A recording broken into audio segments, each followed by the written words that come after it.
দর্শক স্বাগত জানাচ্ছি যমুনা টেলিভিশনের নিয়মিত আয়োজন প্রবাসী বাংলাদেশের। বিশ্বের বিভিন্ন প্রান্তে থাকা প্রবাসীদের খবরাখবর নিয়ে আপনাদের সাথে আছি আমি রিশান মাহমুদ। চীনে অনুষ্ঠিত চেংদু গ্লোবাল ইউথ ট্যালেন্ট কনফারেন্সে অংশ নিয়েছেন বাংলাদেশের কূটনৈতিক এবং তরুণ প্রতিনিধিরা। কনফারেন্সের আয়োজন করে centre for China and globalisation. আয়োজনে সহায়তা করে সিসিজি নিউ ইকোনমিক ইনস্টিটিউট। কনফারেন্সের উদ্বোধনী বক্তব্য দেন সেন্টার ফর চায়না অ্যান্ড গ্লোবালাইজেশনের president Henry Wang Huiyao. Bangladesh ছাড়াও যুক্তরাষ্ট্র, Pakistan, Brazil, Peru, Ireland, Estonia, Nepal, Zimbabwe সহ বিভিন্ন দেশের প্রতিনিধিরা অংশ নেন এতে। কূটনৈতিকদের পাশাপাশি আন্তর্জাতিক সংস্থার প্রতিনিধি এবং বিভিন্ন পর্যায়ের পেশাজীবীরাও অংশ নেন এই সেমিনারে।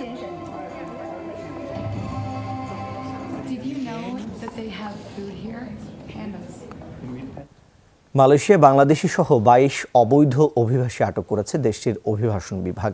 বৃহস্পতিবার সেলাঙ্গর রাজ্যের একটি দ্বীপে অভিযান চালায় কর্তৃপক্ষ। সেখানে অবৈধভাবে বসবাসের অভিযোগে তাদের আটক করা হয়। বিবৃতিতে বলা হয়, বিদেশি শ্রমিকরা প্রায় 3 একর জায়গা জুড়ে বসতি স্থাপন করে। কয়েক দশক ধরে সেখানে তারা অবস্থান করছিলেন। আটককৃতদের মধ্যে 5 জন বাংলাদেশি, বাকিরা ইন্দোনেশিয়ার নাগরিক। পরিচয় শনাক্তের পর তাদের নিজ দেশে পাঠানো হবে বলে জানানো হয়েছে।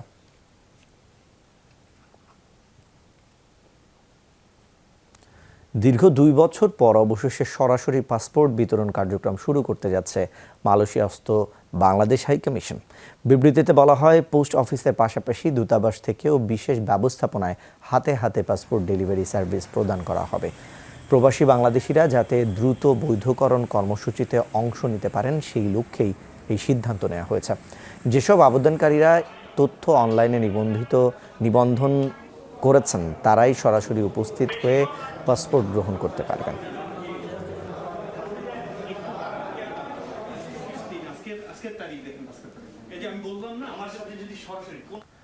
ব্রিটেনের নিউহ্যাম কাউন্সিলের চেয়ারম্যান অব দ্য কাউন্সিল নির্বাচিত হয়েছেন প্রবাসী বাংলাদেশি রহিমা রহমান। এ উপলক্ষে রহিমা রহমান ও এনফিল্ড বড়ার ডেপুটি মেয়র আমিরুল ইসলামকে নাগরিক সম্বর্ধনা দেওয়া হয়েছে। মুন্সিগঞ্জ বিক্রমপুর অ্যাসোসিয়েশন এবং ব্রিটেনিয়া ইকোনমিক্যাল ট্রাস্টের উদ্যোগে এই আয়োজন করা হয়। এতে সভাপতিত্ব করেন সংগঠনের সভাপতি অ্যাডভোকেট হালিম ব্যাপারী। সঞ্চালনা করেন সাধারণ সম্পাদক মোয়াজ্জেম হোসেন। অনুষ্ঠানে প্রধান অতিথি হিসেবে উপস্থিত ছিলেন সাবেক কাউন্সিলর ও কমিউনিটি ব্যক্তিত্ব আব্দুল হাই ও বি।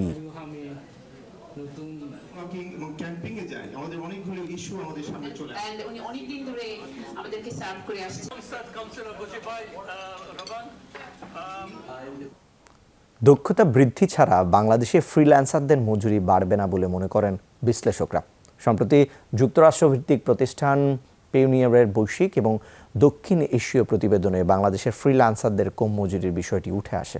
ফ্রিল্যান্সিংয়ের বাজারকে বিশ্বায়নের সাথে তাল মেলাতে অনলাইন অ্যাক্টিভিস্টদের যোগাযোগ দক্ষতা বৃদ্ধিতেও মনোযোগী হতে বলেন বিশ্লেষকরা।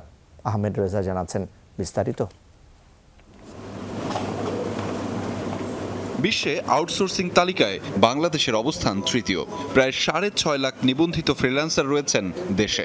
এর মধ্যে প্রায় 4 লাখ নিয়মিত কাজ করেন, প্রতি মাসেই থাকে কিছু না কিছু আয়।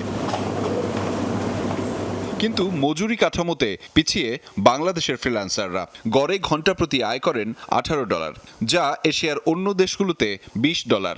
এছাড়া অন্যান্য অঞ্চলে $26 পর্যন্ত মজুরি দেয়া হয়।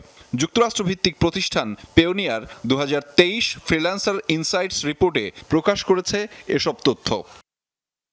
ওয়েব, গ্রাফিক্স ডিজাইন, মার্কেটিং ও প্রোগ্রামিংয়ের কাজে বাংলাদেশিদের দখল বেশি। তবে যেহেতু দেশে কম বয়সী ফ্রিল্যান্সার বেশি, তাই শুরুতে তাদের বেশি মজুরিতে কেউই কাজ দিতে চায় না। তবে কাজের ধারাবাহিকতা ধরে রাখলে মজুরি বৃদ্ধি পেতে পারে বলে মনে করেন বিশ্লেষকরা। কাজের সাথে সাথে আপনার রেফারেন্সের সাথে সাথে আপনার যখন রেটিং বাড়ে, তখন কিন্তু এই মানুষগুলো আসলে তারা আওয়ারলি রেটটাও যখন তার ক্লায়েন্ট তাকে রেটিংটা হায়ার দেয়, তারা আসলে রেট বাড়ানোর সুযোগটা বৃদ্ধি পায় ফ্রিল্যান্স মার্কেটগুলোতে।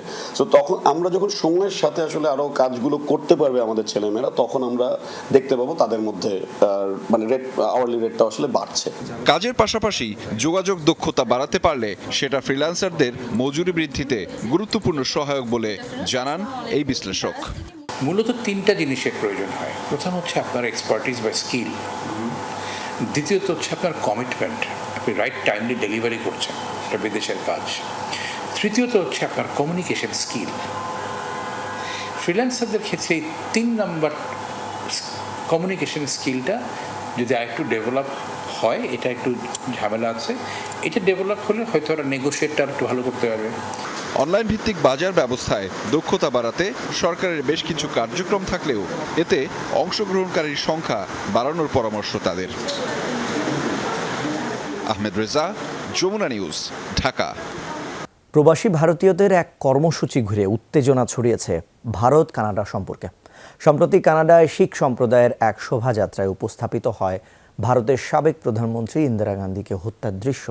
এতে ক্ষোভ জানিয়েছে নয়াদিল্লি। বিষয়টিকে ভোট ব্যাংকের রাজনীতি আখ্যা দিয়েছেন ভারতের পররাষ্ট্রমন্ত্রী। যদিও কংগ্রেস মনে করছেন ভারতের এই প্রতিক্রিয়া যথেষ্ট নয়।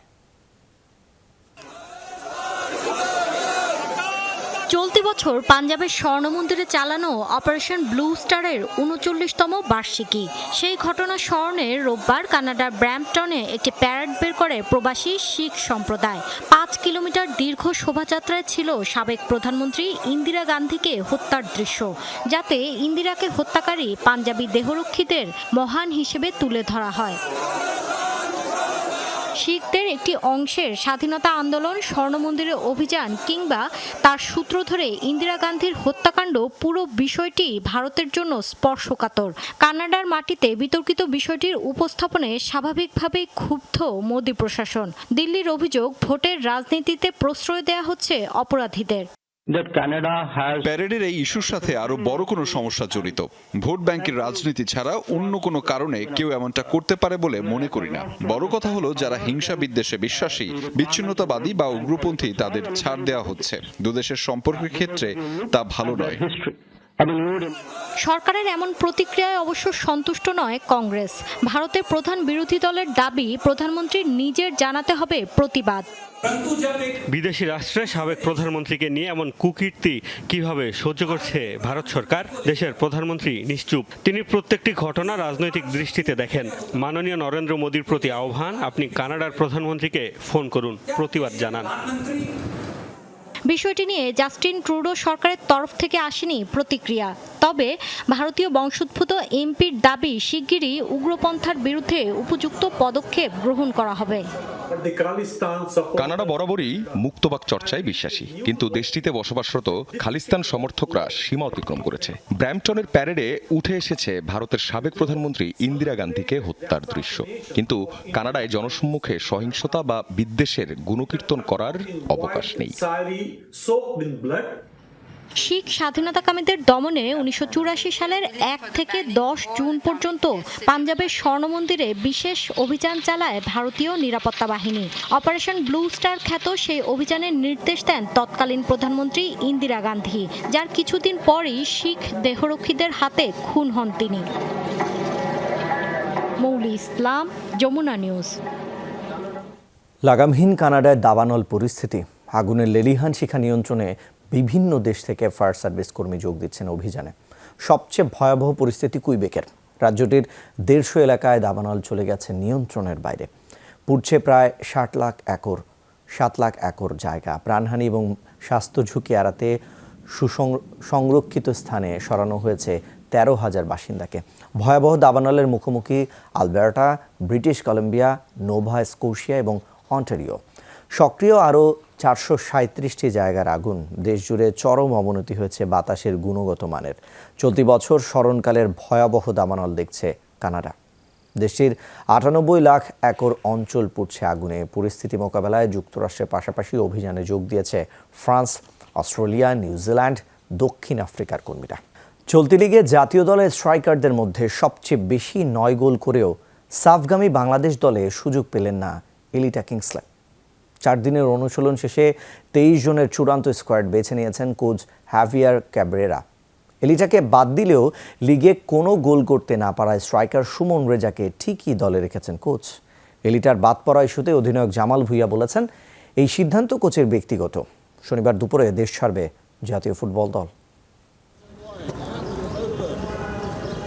স্বাগতিক কম্বোডিয়ার বিপক্ষে প্রীতি ম্যাচ। এরপর বেঙ্গালুরুতে সাফ চ্যাম্পিয়নশিপ খেলার জন্য দেশ ছাড়ার আগের দিন চূড়ান্ত দল দিয়েছেন হ্যাভিয়ার ক্যাব্রেরা, যেখানে চলতি লিগে আবাহনীর হয়ে 9 গোল করা এলিটা কিংসলের জায়গা হয়নি। অথচ এই নাইজেরিয়ানকে নাগরিকত্ব দেওয়া হয়েছিল জাতীয় দলের স্ট্রাইকার সংকট কাটাতে। অথচ পুরো লিগে 3-4টি গোল করে স্ট্রাইকাররাও আছেন 23 সদস্যের দলে। তালিকায় আছেন রাকিব হোসেন, ফয়সাল আহমেদ, মোহাম্মদ ইব্রাহিম, রফিকুল ইসলাম, আমিনুর রহমান। পুরো মৌসুমে কোনো গোল না পাওয়া সুমন রেজাও আছেন তালিকায়। আর তাই তো এলিটা ইস্যুতে বারবার প্রশ্ন ছুটে গেছে কোচ আর অধিনায়কের দিকে। তারাও উত্তর দিয়েছেন কৌশলে। I want experienced players that are supporting and nurturing new players that are coming up in the team. There is good talents that are showing that they can be there. So I think the performance of the team in this 1.5 years with these players. সবাই নাম আসবে না, so আমি চাই এটা not only for me but for everybody in the squad, the coach, the team manager, all those around the team. All of them are important. Everybody has their own role. এলিটার বাদ পড়া ইস্যুতে টুটুল হোসেন বাদশাহ, Rimon হোসেনদের injury চাপা পড়ে গেছে। দলের 8 মিডফিল্ডারের তালিকায় আছেন 2 সোহেল রানা, জামাল ভুইয়ারা, আছেন মোরসালিন, হৃদয়দের মতো তরুণরাও। 6 ডিফেন্ডারের মাঝে মূল দায়িত্বটা থাকবে তারেক কাজী, বিশ্বনাথ, তপু, রহমতদের উপর। আর গোলবারে জিকো সোহেলদের সাথে আছেন তরুণ মিতুল মার্মা। গত বছর নারী ফুটবল দল সাফ চ্যাম্পিয়ন হয়েছে। এটা পুরুষ দলের জন্য চাপ কিনা এমন প্রশ্নে অধিনায়ক জামাল বলছেন এই চাপ মিডিয়ার তৈরি, সেদিকে তারা নজর দেন না। আমরা কিন্তু ফেভারিট না, so I think that's also a positive thing for us because অনেক মিডিয়া বলবে হে Bangladesh Bangladesh, but we are the underdogs and আমি মনে করি অন্য team they will look down on Bangladesh, which will be an advantage for us. So I think we are going into this tournament strong even though other teams ওরা believe করেন। জামাল গত সাফে খেলা বাংলাদেশ দলের সাথে এই দলটির পার্থক্য দেখেন না। 2013 সাল থেকে জাতীয় দলের হয়ে খেলছেন জামাল। এক যুগের ক্যারিয়ারে নেই বড় কোনো সাফল্য। আর তাই তো শক্তিতে যত পিছিয়ে থাকুক না কেন সাফ শিরোপায় চোখ অধিনায়ক জামাল ভুঁইয়ার, চান শুধু ভাগ্যের সহায়তা। নাসিফ শুভ, যমুনা স্পোর্টস, ঢাকা। এই ছিল প্রবাসী বাংলাদেশ। এতক্ষণ সাথে থাকার জন্য সবাইকে ধন্যবাদ।